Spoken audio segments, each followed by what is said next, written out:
एक बार विवेकानंद जी विदेश गए, दूसरी तीसरी बार अमेरिका। तो एक पेंटिंग करने वाला पेंटर आया, एक पंडित जी हमें कथा सुना रहे थे, हमें बहुत अच्छी लगी तो वो हम आपको सुना देते हैं। तो एक पेंटिंग करने वाला पेंटर आया, विवेकानंद जी से बोला कि हम लाइव पेंटिंग बनाते हैं, लाइव, अगर आपकी आज्ञा हो तो आप जब प्रवचन करने बैठो तो हम आपकी लाइव पेंटिंग बनाएं। विवेकानंद जी बोले बना दो, क्या दिक्कत।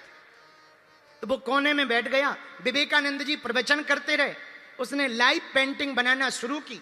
जैसे ही प्रवचन पूरे हुए तो पेंटिंग लेकर के पहुंच गया।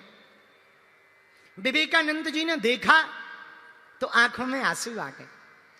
तो पेंटर ने पूछा क्या बात है, अच्छी नहीं बनी या बढ़िया बनी, कैसी बनी।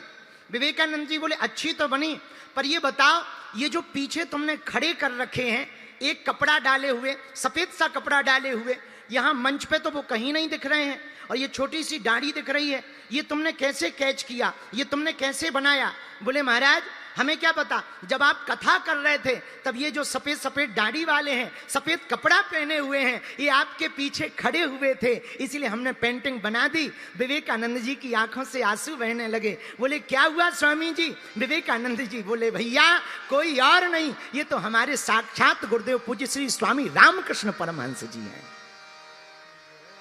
लेकिन इनके शरीर को तो कई वर्ष हो गए पूर्ण हुए, पर आज पेंटिंग में हमने तुम्हारी पेंटिंग में देखा तो चौंक गए। तो विवेकानंद जी से किसी ने पूछा कि आप रो क्यों रहे। बोले हम रो इसलिए रहे कि अब तक हम समझते थे कि हम कथा कह रहे, हम प्रवचन सुना रहे हैं, अब समझ में आया हमारा गुरु पीछे खड़े होकर के हमें आशीर्वाद दे रहा है, इसलिए हम कथा सुना रहे हैं। मेरे पागलों, यही हम तुमसे कहना चाहते हैं। हम लोगों को लगता है कि हम ऐसा कर रहे हैं तो ऐसा हो रहा, सच ये है परमात्मा हमारे पीछे खड़े होकर के आशीर्वाद दे करके करवा रहा है।